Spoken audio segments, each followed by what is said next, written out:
Para quem ainda não me conhece, eu sou o Diego Camargo e o tema da live de hoje está fixado aqui, ninguém mais esquece os principais erros dos corretores de imóveis. Como eu vinha avisando, na verdade é uma revisão aí ampliada, atualizada a respeito de um tema para lá de oportuno, porque eu vou falar dos equívocos, das falhas ou dos erros que eventualmente a gente pode cometer e acaba cometendo no nosso dia a dia, atuando aqui na corretagem imobiliária.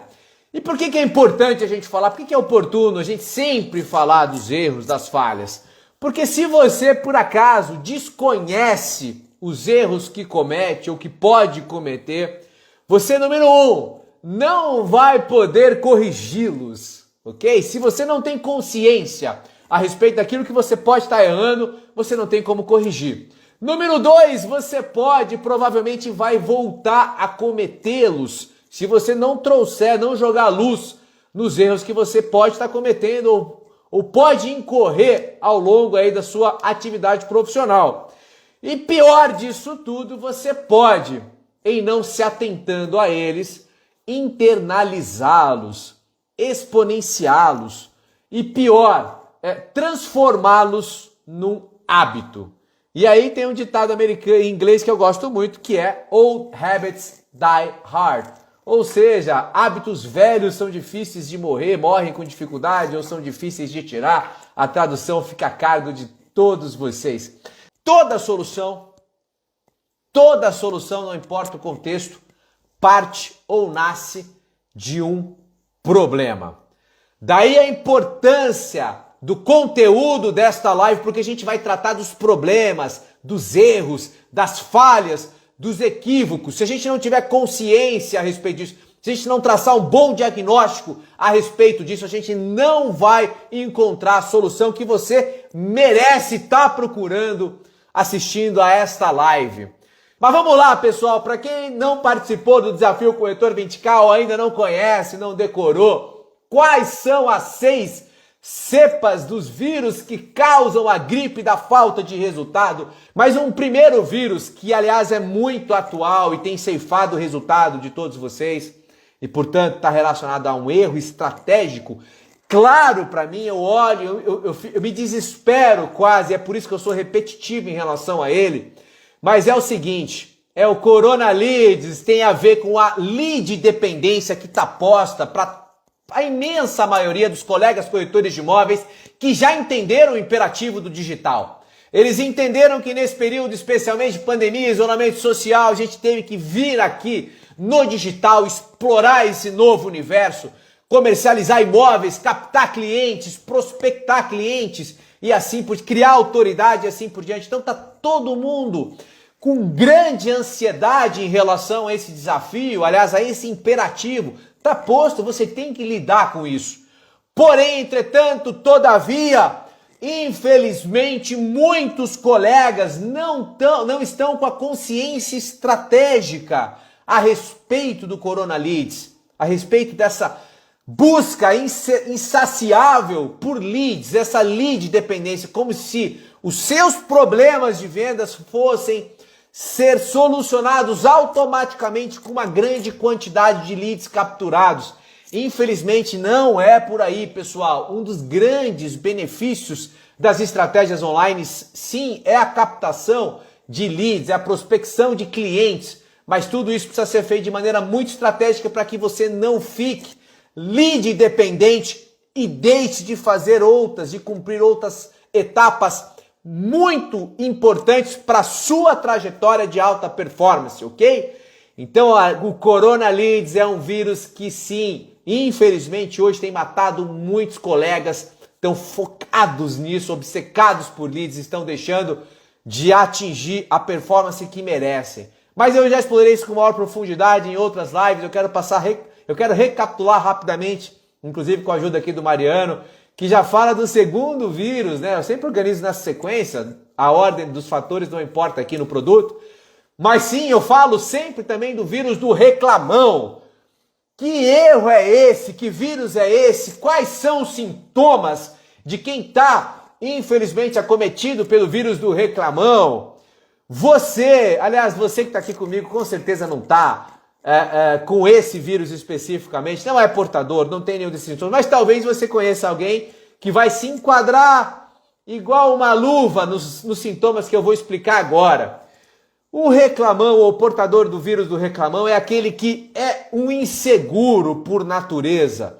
Então ele se vitimiza o tempo inteiro e absolutamente tudo está errado no mundo menos ele, ok? Então ele externaliza, ele joga para o outro toda a culpa da falta de resultado. Ele reclama do produto que não vende, ele reclama do cliente que não compra, ele reclama de tudo que está ao alcance dele, porque infelizmente esse é o caminho mais curto para ele se justificar, porque ele inseguro é.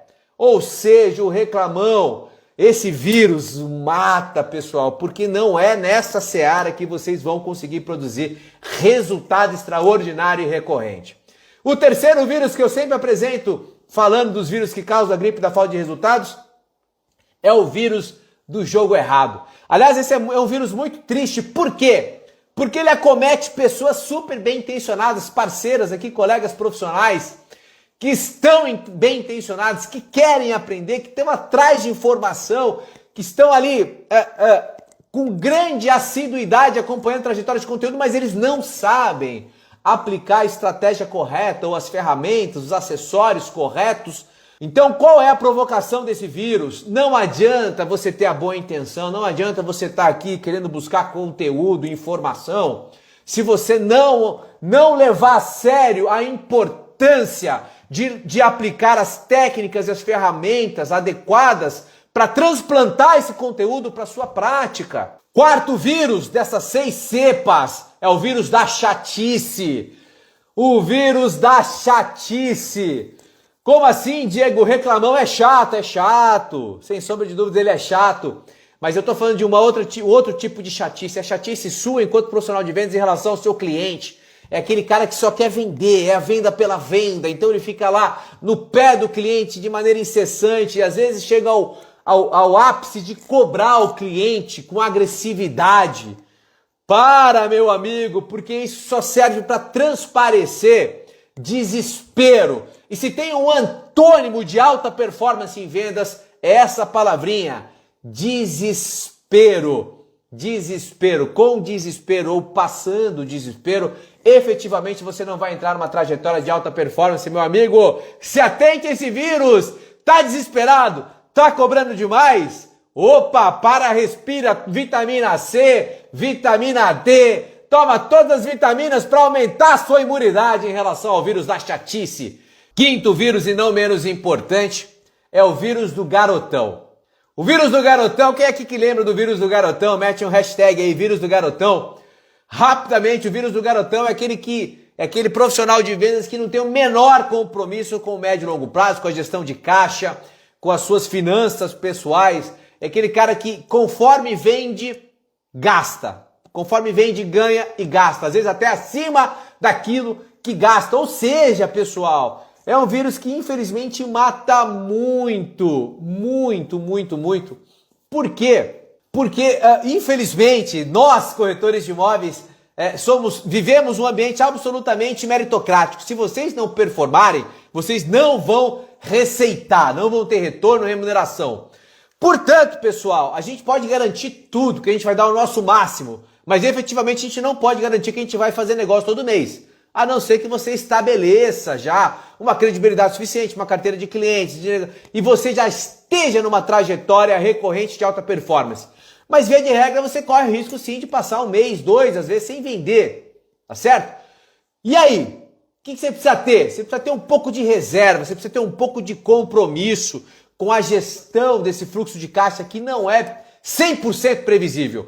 E o garotão, aquele que não tá nem aí, ganhou, gastou, ele vai lá, aluga BMW, como o Mariano tá falando, fica postando um monte. Aliás, é um prato cheio, garotão, nas redes sociais. Por quê? Porque tem muito oportunista aqui nas redes sociais vendendo que se você não tiver uma vida de ostentação, se você não vender que você é um cara bem sucedido, sarado, que anda de carrão, que come do bom e do melhor e assim por diante, você não vende. Esse é um dos maiores engodos e que eu vou combater publicamente e sempre que eu puder, porque não tem nada a ver a sua performance com a imagem que você vende ou personagem que você interpreta aqui na internet. Então, para com isso, vitamina C, afasta o vírus do garotão pra lá, você é um cara comedido, faz uma boa gestão do fluxo de caixa e não corre o risco de pegar essa cepa que pode te matar enquanto corretor de imóveis, ok? E o último vírus, mas como eu disse, não menos importante, é o vírus do amadorismo. Esse é um vírus complicado, pessoal. Por quê? Porque é um vírus que acomete aquelas pessoas que ainda não entenderam que corretagem imobiliária não é um step, um tapa-buraco, não, pelo contrário, é uma atividade profissional das mais dignas e com um dos maiores potenciais de retornos financeiros da atualidade, especialmente se a gente comparar com o investimento que a gente precisa fazer. Show de bola?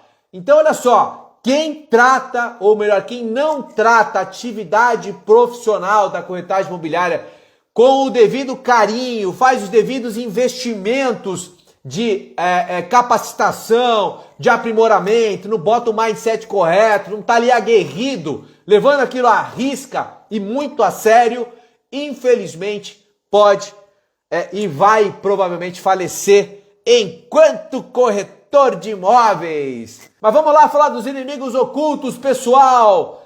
Via de regra, eles são talvez mais letais do que as 6 cepas, porque as 6 cepas que eu apresentei, desde o vírus do Corona Leads até o vírus do amadorismo, todas essas cepas elas apresentam sintomas. Então você vai conseguir perceber de maneira fácil, você vai diagnosticar esses problemas e eventualmente tratá-los. Tá certo? Porém, quando a gente está falando dos inimigos ocultos, nem sempre a gente tem ciência a respeito deles. Por quê? Porque eles vêm de maneira silenciosa, sorrateira, ninjas letais querendo ceifar a sua vida, a sua longevidade, enquanto profissional de vendas do mercado imobiliário. E via de regra, e esse é um ponto-chave, talvez até para encurtar essa revisita aqui aos inimigos ocultos, via de regra, eles se apresentam como desculpas. Esse é um ponto-chave em comum desses inimigos ocultos.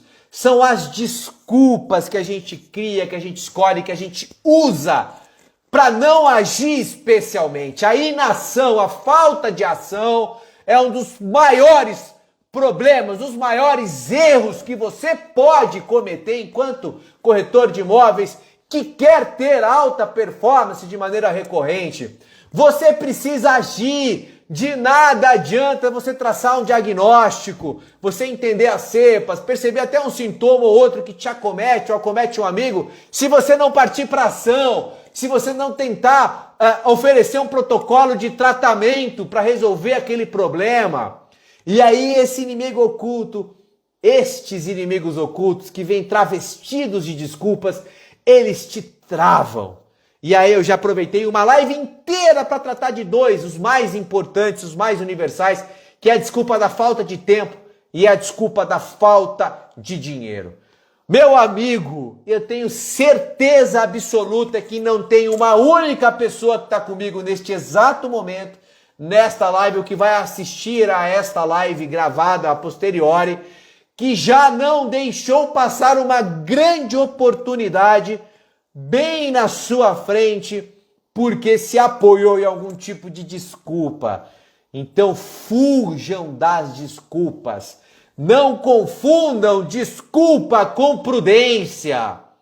Não confundam desculpa com prudência. Aí é que mora o perigo das desculpas. Eu quero apresentar para vocês novos erros ou novas falhas que, na verdade, são muito velhos. Como assim, Diego? Tá paradoxal isso. Você quer apresentar uma coisa nova que é velha? É velha porque todo mundo, ou a imensa maioria dos corretores, já incorreram nesses erros, já cometeram essas falhas que eu vou tratar agora.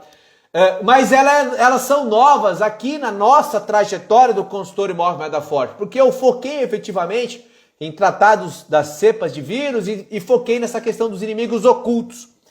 Mas eu não tratei, às vezes, do básico, dos erros que são grosseiros e que, infelizmente, estão muito presentes no dia a dia dos colegas corretores de imóveis. Não necessariamente no seu, mas com certeza você já incorreu em um desses erros que eu vou apresentar. E aí eu vou compartilhar rapidamente um insight com vocês para mostrar a força de eu trazer isso para a trajetória, que tem um compromisso muito claro, que é o de transformar os seus resultados. O meu compromisso, meu primeiro compromisso é com o seu resultado. Não tem possibilidade de a gente galgar um propósito maior dessa nossa trajetória de conteúdo online se não for através do seu resultado. Então, como eu quero transformar o seu resultado, eu preciso trazer esses erros mais grosseiros, mais básicos, mas que infelizmente nós todos já incorremos, já cometemos com certeza. Mas antes, como eu disse, eu vou fazer um breve parênteses, que é o seguinte: por que eu vou voltar a uma coisa menos sofisticada, mais básica, quase óbvia? Porque erro que é grosseiro, erro que é básico, que é quase óbvio, a gente tem que assumir o seguinte compromisso: a gente tem que amanhã, ou melhor, hoje, não é nem para amanhã, não deixa para amanhã o que você pode fazer hoje. Você tem que extirpar, você tem que arrancar pela raiz do seu dia a dia, da sua vida. Porque erro grosseiro é óbvio que vai travar a revolução de resultados que você está aqui procurando e que você principalmente merece atingir. Então vamos lá, esquece agora as 6 cepas, esquece os inimigos ocultos que são fundamentais, esquece temporariamente e vamos abrir espaço para erros mais básicos e grosseiros que infelizmente eu acompanho todo santo dia no mundo real. Erro número 1, que talvez você já tenha cometido, eu vou dizer que acho que todo mundo já cometeu. A falta de informação. Mariano, quem tiver aí amarradão na live, vai me ajudar e vai colocar esse título aí, que é um erro muito chave. Erro número 1, falta de informações. Bota aí, Mariano, quem tiver comigo, falta de informações. Como assim, Diego? Pô, mas vamos entender. Quando a gente entra num processo de vendas, a gente já fez a captação de algum imóvel, a gente tem um produto para oferecer e a gente já fez a prospecção do cliente, a gente vai lá abordar o cliente e começar a atender aquele cliente. É a hora do show, certo? O que vocês precisam ter clareza hoje em dia? Falta de informações. Obrigado, Mariano, tamo junto, misturado. Olha só, o que você precisa ter clareza? Durante essa etapa específica de atendimento do cliente, você vai incorrer na seguinte situação. É bem provável, quase uma certeza, depende um pouco do seu contexto, que o cliente vai vir mais bem informado do que você que vive como profissional de vendas do mercado imobiliário. Como assim, Diego? Simples, pessoal. Informação é commodity. Todo mundo tem acesso. E no processo, na jornada de compra do cliente, ele vai pesquisar, ele vai consultar a internet, ele vai focado e com uma consciência que você ainda não tem. Ele vai já procurando aquilo que vai atender as necessidades dele. E aquilo que eventualmente na percepção dele atenda as suas necessidades, ele vai estudar. Então não se assustem, vocês corretores de imóveis, já devem estar vivendo isso no dia a dia, ou você que está adentrando a profissão. O cliente vai sentar na sua frente, às vezes sabendo mais do que você sobre aquilo, sobre o entorno, sobre as informações concernentes ao negócio, ao imóvel que ele está procurando.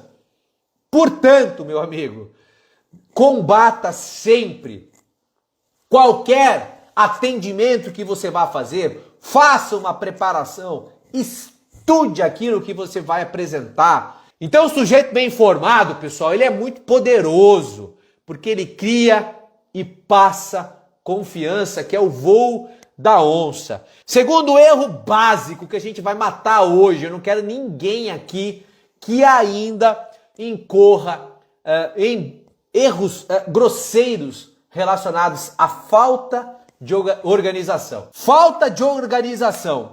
Pomba, Diego, você está pegando no básico. É óbvio, é o arroz com feijão que traz o sabor da comida. Tá certo? Ai, Gi, falou de organização, tchau, obrigado, pula fora. Para, Gi, posso te dar um depoimento aqui, um feedback? Eu acho você organizada. É que você tem muito assunto, aliás, e é por isso que esse tema é tão importante, esse erro ele é tão chave, e isso vai, infelizmente, distanciar muitos colegas da alta performance. Por quê? Porque, meu Deus do céu, se você não conseguir se organizar minimamente, você incorre no erro de não conseguir dar follow e o atendimento adequado para o seu cliente, que é a sua razão de existir, tá certo? Você corre o risco de não otimizar o seu tempo, e o seu tempo é muito caro, meu amigo corretor de imóveis, muito caro. Por quê? Por que seu tempo é caro? O tempo de todo mundo é caro. O tempo é o principal ativo de todo mundo, não tem a sombra de dúvida, mas ele é democrático. Agora, o seu tempo, corretor de imóveis, talvez seja muito caro. Por que especialmente caro? Pelo seguinte, porque você depende dele. Você vai precisar retirar o seu resultado do tempo que você aloca, da maneira como você administra o seu tempo, porque você vive uma profissão meritocrática. Se você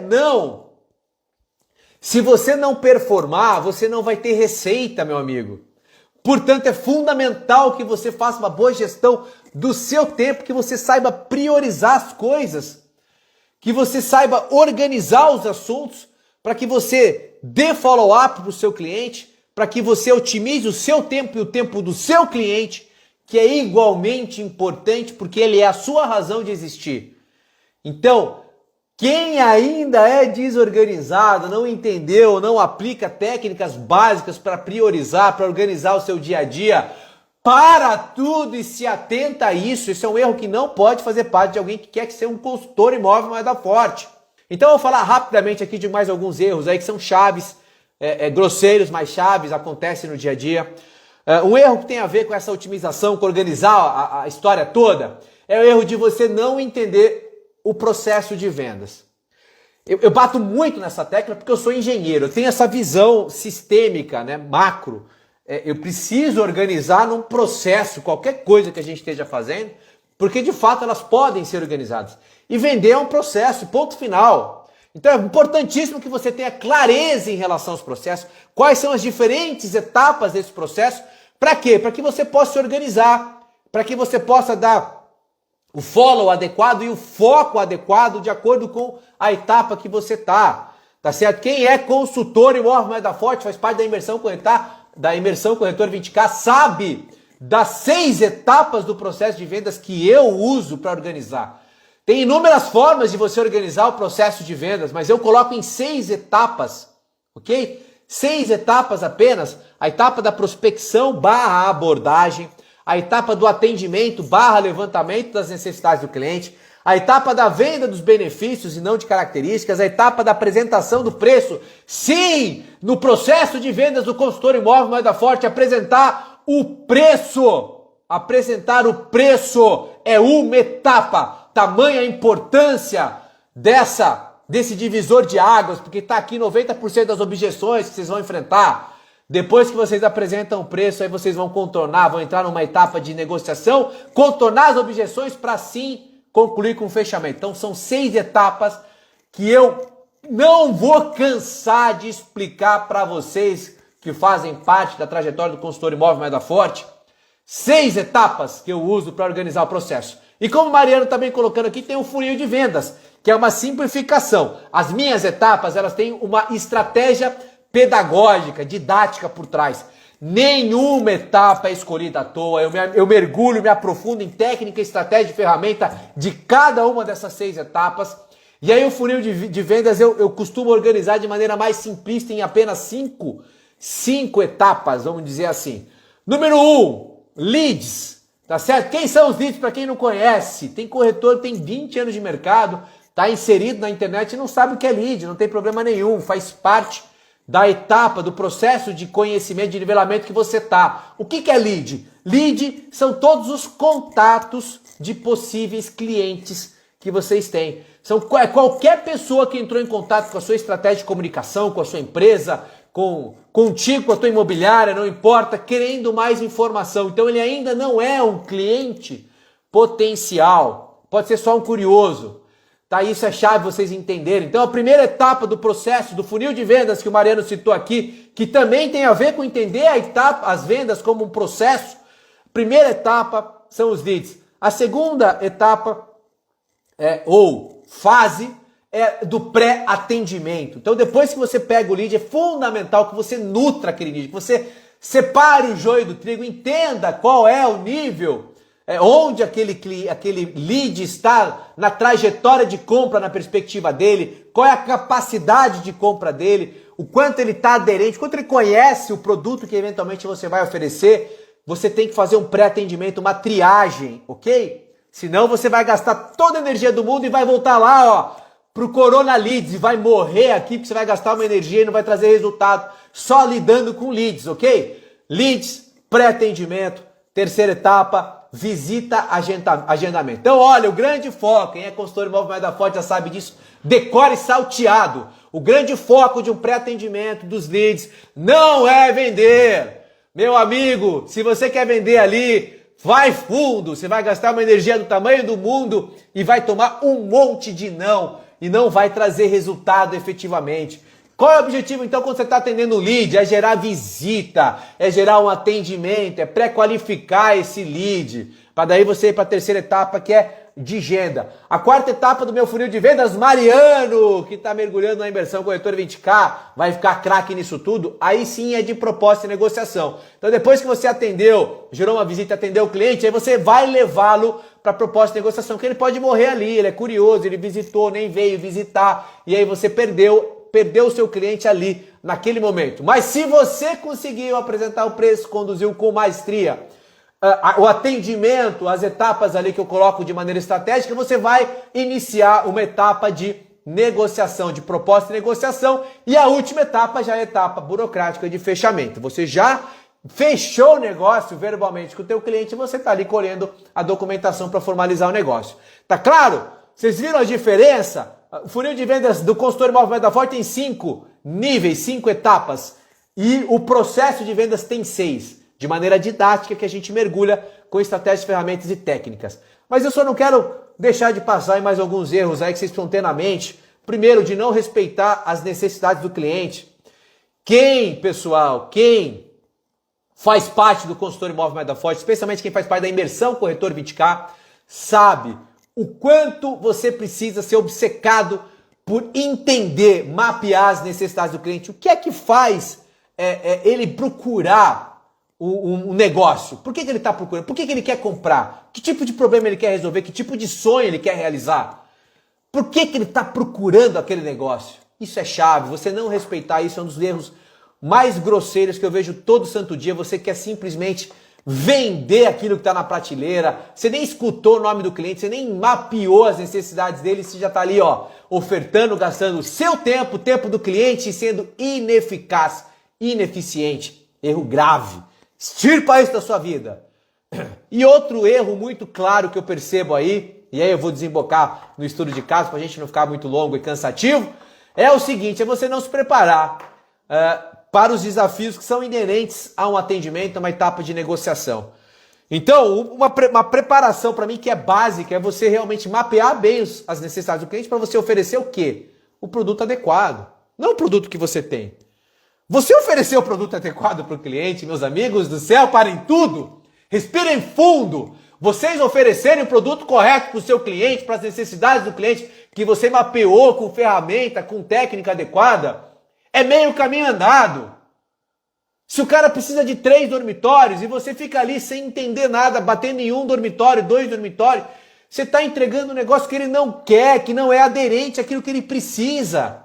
Então esse tipo de preparo, de preparação, ele é chave para o seu resultado. E eu não vejo, infelizmente, muitos colegas se preparando. Então eles não se preparam para oferecer o produto adequado, eles não se preparam para as objeções que eles vão enfrentar naturalmente, ou vocês acham que toda negociação é assim, tá aqui cliente, mapeei bem a sua necessidade, você quer comprar essa capinha de celular, tá aqui, ele vai falar assim, ótimo Diego, o preço tá maravilhoso, quero pagar, tá aqui. Não!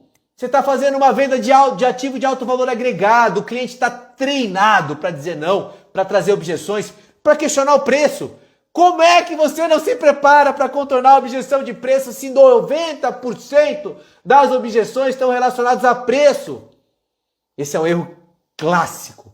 Não contornar, não se preparar para contornar a objeção de preço, não preparar para contornar a objeção de decisor, e aí tem tantas objeções aí que ele pode trazer para você. Vamos lá. Primeiro, é uma negociação em que existe um leilão armado, tá certo? O que é um leilão armado?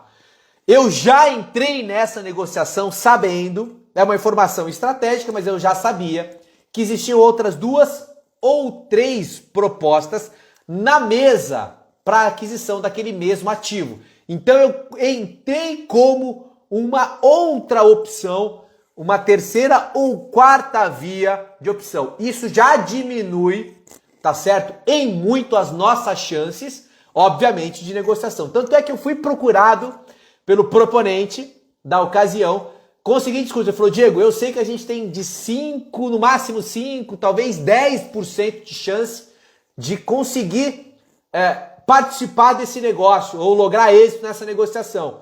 Mas 5, 10% é chance. Vamos trabalhar. Existia um leilão armado, tá certo? E vocês vão entender as dificuldades que isso traz, por óbvio. Não havia, segunda dificuldade do contexto. E essa é chave, tá? Guarda aí, porque inclusive ela eu acho que levou ao nosso insucesso, tá certo? Eu vou tratar sempre aqui linkando com os erros, com as falhas. Eu tô contextualizando um pouco mais aqui para que vocês, tá certo? Entendam melhor e mergulhem no que eu tô vivendo. Então, assim, tinha um leilão armado, então a gente tinha pouca chance, a gente vinha ali com uma nova opção. Aliás, já tinha contrato minutado, tá certo? De uma das propostas. Então, olha, eu cheguei aos 46 do segundo tempo para tentar dar uma de legal e ir para a área fazer gol, ok? Perceba o dificultômetro. Segundo, esse é chave. Não havia consenso no grupo comprador, tá certo? Existia um interlocutor, é a grande figura tomadora de decisão, mas hoje ela recorre muito a um conselho deliberativo para efetivamente tomar a sua decisão. Então ele queria muito fazer aquele negócio, mas ele não tinha o apoio do seu conselho. E isso foi chave primordial para o insucesso desse negócio, guardem isso. Porque quando você não tem apoio das pessoas próximas e que de certa forma estão com força de tomada de decisão, você traz risco à sustentação da proposta, tá certo? Que foi o caso. Segundo dificultômetro. Terceiro dificultômetro. A família que está vendendo este ativo está absolutamente capitalizada, historicamente é capitalizada, mas ela está mais capitalizada porque ela está num processo de liquidação de ativos. Então tem vendido ativos de muito valor agregado, então eles estão com recurso, eles não estão precisando vender. Pelo contrário, tá? Eles estão num leilão, capitalizados por cima da carne seca, e aí eu coloco mais um. O perfil negocial das pessoas, das partes envolvidas. Porque se coloque na visão dessa família vendedora. Uma família que herdou, que não pegou na enxada, que não precisou construir.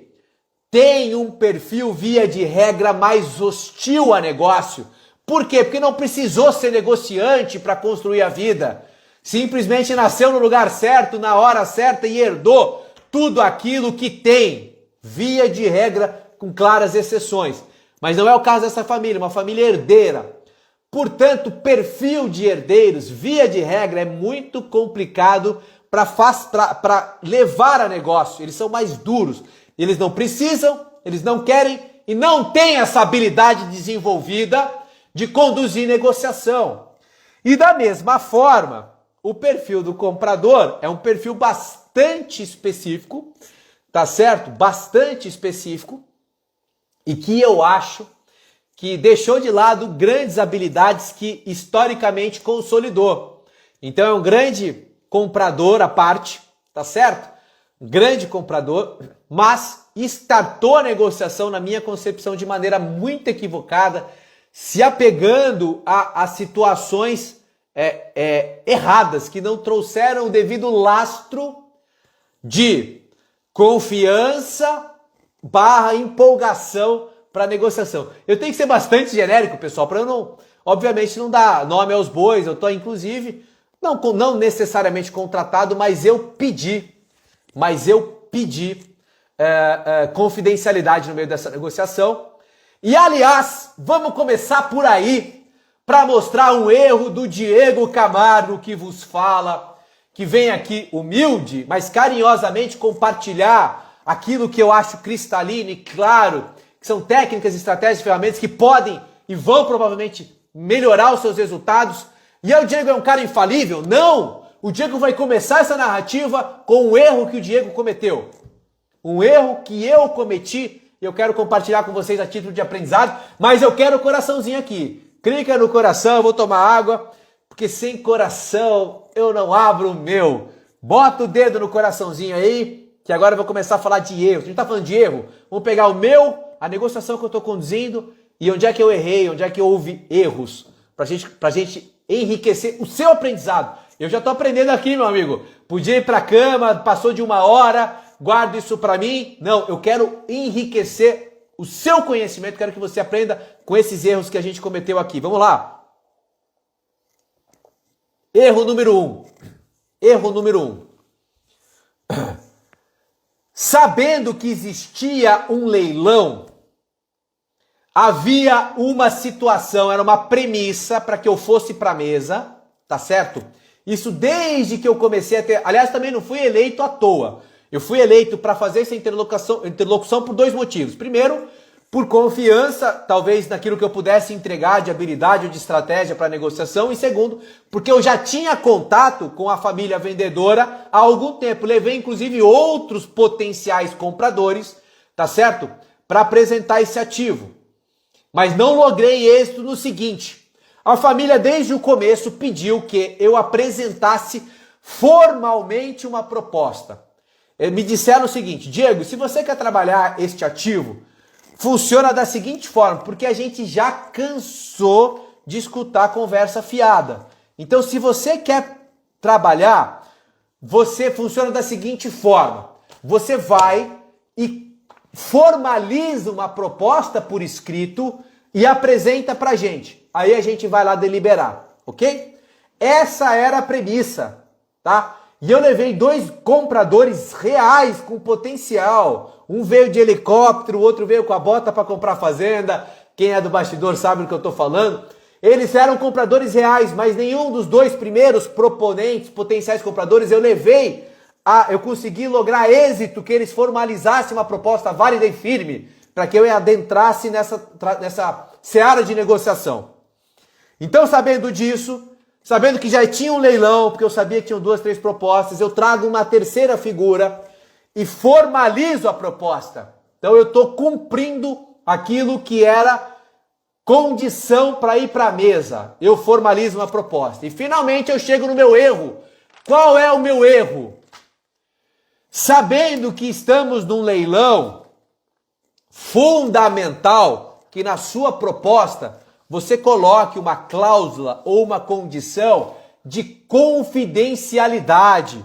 Anotem isso aí, pessoal. Se algum dia vocês lidarem com leilão, dá uma live, hein? Como lidar com negociações que estão em franco leilão. E leilão não como a gente imagina, tem um leiloeiro, não sei o que. Não, leilão porque tem mais propostas na mesa. E o comprador está numa situação absolutamente favorável em que ele fica ali testando o máximo das propostas e usando uma contra a outra para majorar o seu resultado na negociação. Mas sabendo que você está no leilão, dica número 1, tá? Isso é tema para uma live, mas você tenta desarticular o leilão. Se não é possível desarticular o leilão, você tem que fazer isso que eu estou falando. Coloca uma cláusula de confidencialidade, tá certo? Então você faz uma proposta, fala assim, olha, eu ofereço tanto pela compra desse ativo, da seguinte forma, o proponente é esse, o cara vai assinar tudo, mas você coloca uma cláusulazinha exigindo, demandando confidencialidade. Para quê? Para que o vendedor não pegue a sua propostinha assinada e, ato seguinte, apresente para o outro comprador. Para jogar fogo na fogueira, para jogar lenha na fogueira do leilão. Chegar pro comprador A e falar, comprador A, eu quero muito fechar com você. Só que dá uma olhada, eu acabei de receber uma proposta por escrito do comprador B. Ele quer pagar mais, ele está numa condição melhor. E infelizmente essa família estava exatamente nessa seara. Eles pegavam aqui o papelzinho do A, levava para o B. Pegavam do B, levava para o A. Para majorar o seu resultado. Então, a cláusula de confidencialidade resolve isso. E ela não estava lá. E, infelizmente foi um erro na primeira proposta. Vou me justificar? Não, vou me explicar. O perfil do comprador, e eu conheço bem, não é de defender confidencialidade. Então eu me senti muito confortável de não exigir isso, porque ele é um grande descumpridor, no bom sentido, de confidencialidade. É uma pessoa transparente, fala para todo mundo. Ele não entende essa história de confidencialidade. Então, entendendo o perfil dele, eu fui nessa linha. Segundo erro do Diego. Levar à risca o perfil e o tom do proponente que você está representando. Se o proponente te procurou, é porque você tem algum perfil que é complementar ao dele. Ou você está mais próximo e tem mais sensibilidade em relação à negociação. Erro número 2. Não leve a ferro e fogo o perfil que você conhece pregresso do proponente que você está representando, ou da parte que você está representando, seja vendedora ou compradora. Não leve a ferro e fogo. Nesse caso, me suscitou esse erro. Eu naturalmente, dependendo do assunto, eu peço confidencialidade, discrição. Se eu vou formalizar uma proposta, é óbvio que vai ter lá uma cláusulazinha falando da confidencialidade. E eu não fui respeitando previamente o perfil do comprador, que depois me lembrou. Aí eu falei, puta, não pusemos. Tentei colocar a posteriori e naturalmente eu percebi que elas estavam leiloando, a família estava leiloando. Tá certo?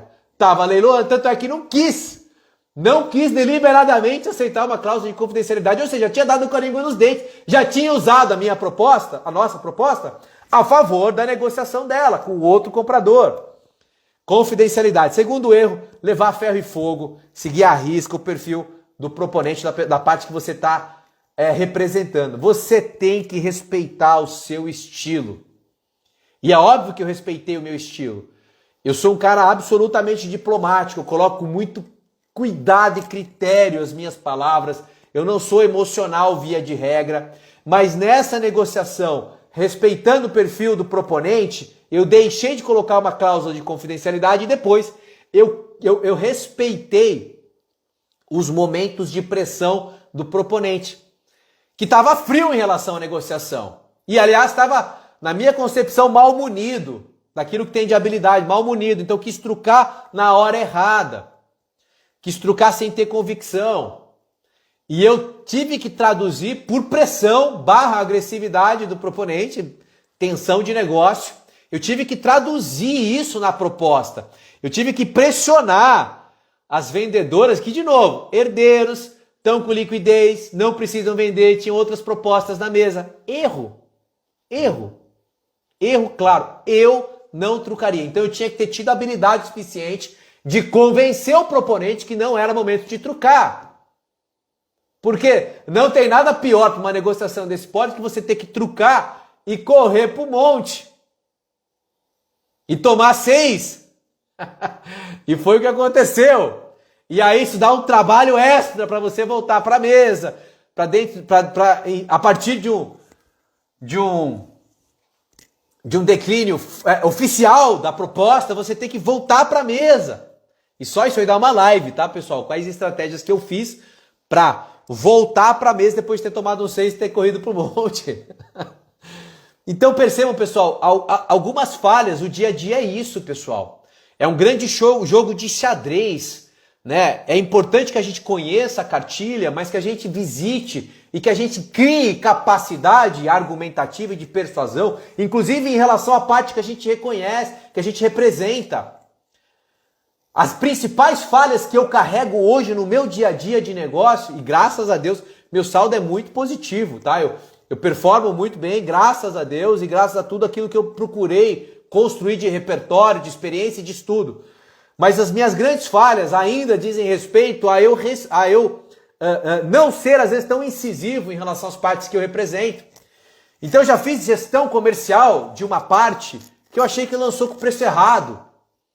Eu tinha que ter tido a capacidade naquele momento de falar, cara, você não pode e você não vai lançar assim. Ou você confia no que eu estou te falando, porque eu estou lá no front, com sensibilidade, com o termômetrozinho ali dentro da panela, com o palitinho dentro do bolo, ou você confia em mim, ou a gente não pode começar essa relação. Então, da mesma forma que eu errei no passado em aceitar preços que eu discordava, eu errei ao não ter persuasão suficiente, e é difícil, tá, pessoal? É claro que é. Parece fácil falar assim, não, eu vou bater o pé e assim, não. Você está ali tentando intermediar interesses, tá certo? Mas eu errei nesse sentido, eu tinha que ter falado assim, não, a gente não vai por esse caminho. Você precisa entender que se a gente levar, vai ter mais barganha e a gente corre o risco de sair da mesa. Mas eu cedi em relação ao perfil e a gente teve esses reveses, tá certo? Mas vamos lá. E para concluir, pessoal, também não posso ir muito além, mas eu quero concluir para vocês, apesar desses erros todos, a gente conseguiu conduzir uma negociação de mais de uma semana, e eu tô falando assim de muitas idas e vindas, propostas, contra, vai e vem, e assim por diante. E fala, e depois desfala, principalmente dos vendedores, da família vendedora.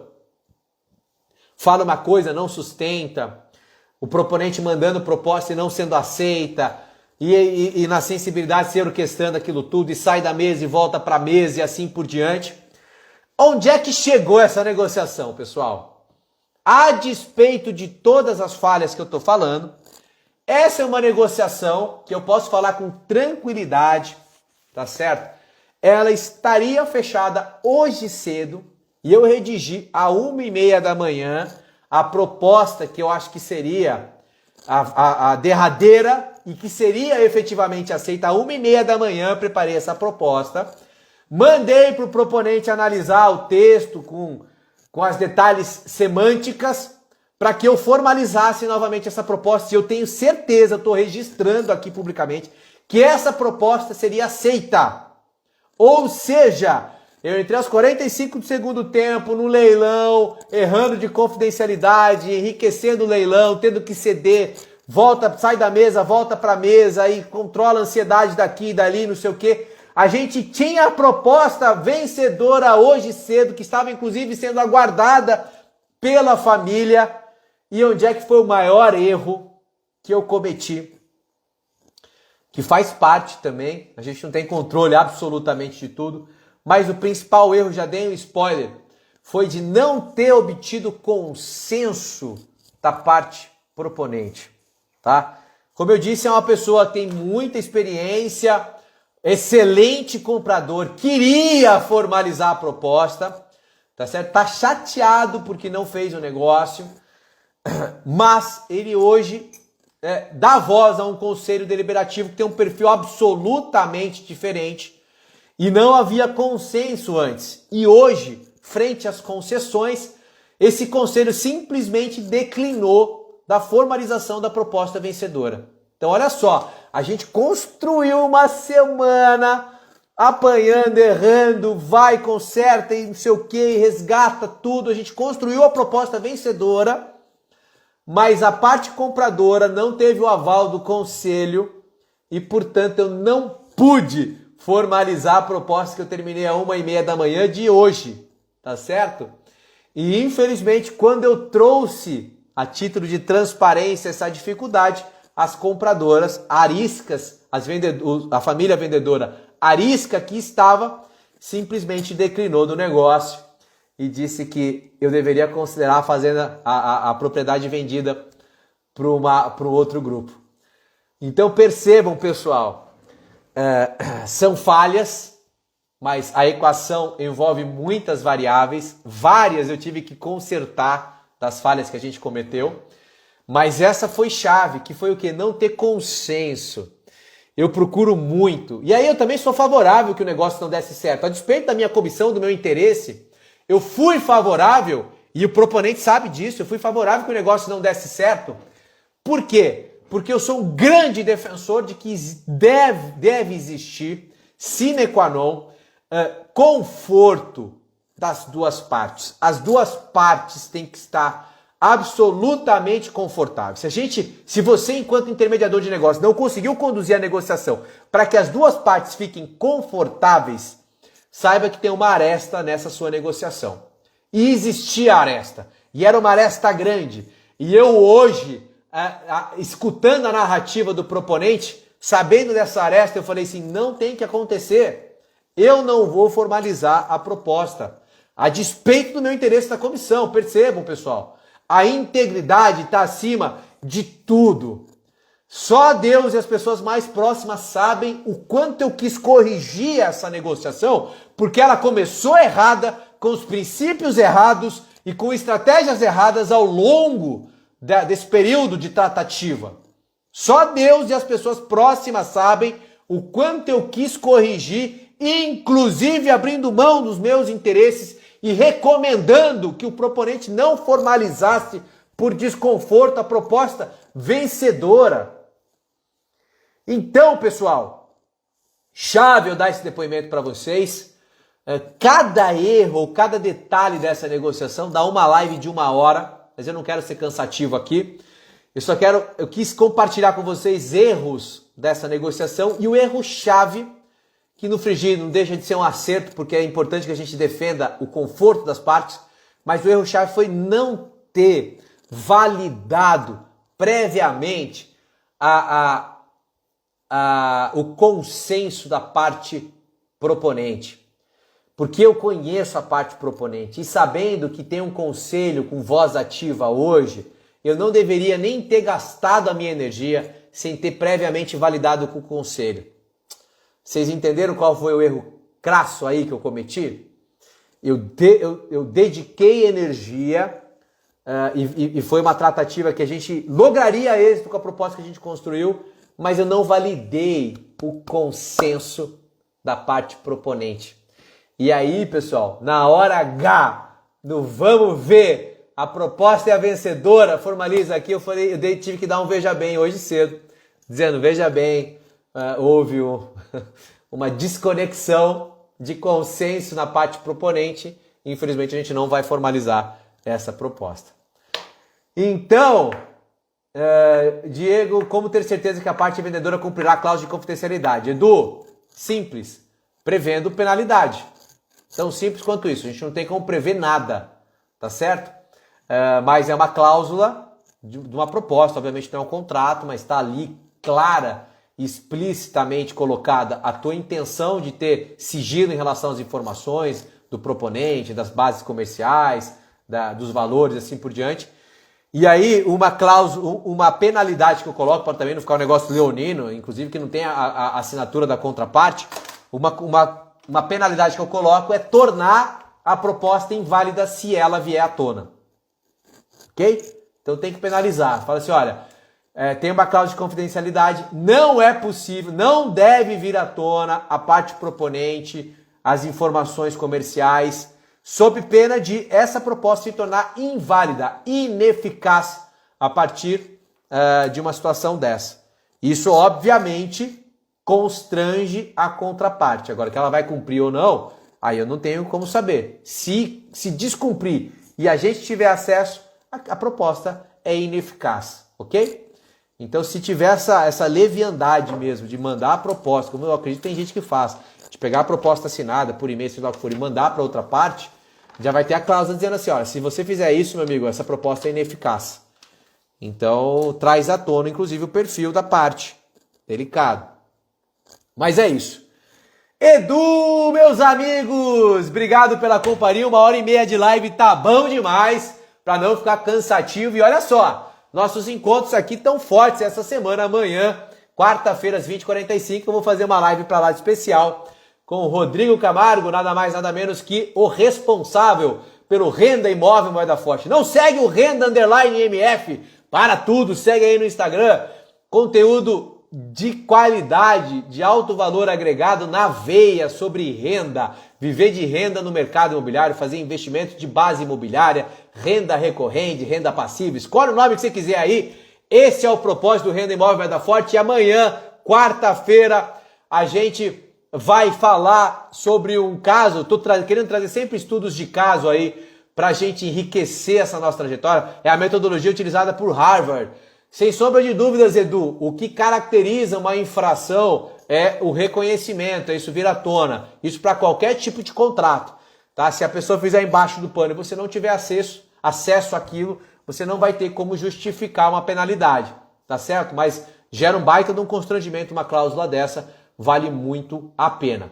Então olha só, amanhã eu tô com o velho, como o Paulo Ricardo tá dizendo aqui, amanhã a gente vai estar junto e olha só, eu vou estar no meu outro canal, tá? Eu vou acessar pelo meu antigo e glorioso canal, saudades do meu canal, DiegoCamargo.gcdi. Então se tem alguém aqui que não me segue no DiegoCamargo.gcdi, me segue lá e segue também o Renda_MF, porque amanhã às 20h45 live pesada. Vamos pegar um estudo de caso aí, trazer como é que funciona essa história aí de renda na prática. Vamos pegar um caso real aí para ilustrar para vocês que isso não é papo furado, teoria, de jeito nenhum. Isso é realidade que a gente persegue no dia a dia e salvo engano, a gente vai falar. Meu irmão que preparou a pauta aí, salvo engano, a gente vai falar de um caso que me envolve. Então, caso real, investimento meu. Papo de Renda, nasce amanhã um novo projeto do Renda Imóvel Vai Dar Forte, toda quarta-feira às 20h45. Papo de Renda. A gente vai falar sobre casos reais, situações reais aí de investimento em renda no mercado imobiliário. Quem quer viver de aluguel?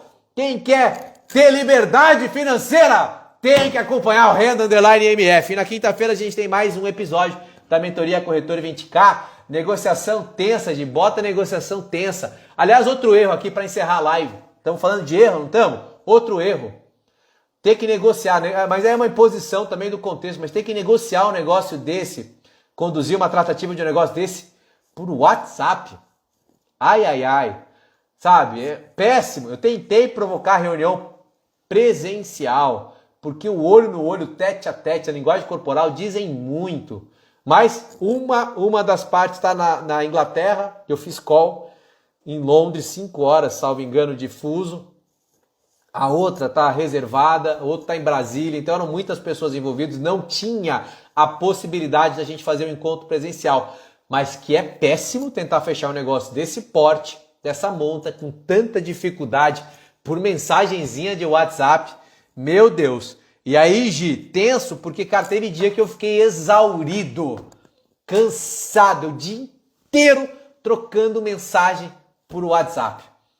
Pessoal, nem só de alegrias vive o mundo, mas de aprendizado sempre. Esse é o nosso compromisso. E amanhã eu quero todos vocês nessa live especial no Renda_MF, no DiegoCamargo.gcdi. Papo de Renda! Tamo junto, misturado. Obrigado pela companhia. Um beijo no coração. Até amanhã e quinta. Fiquem todos com Deus.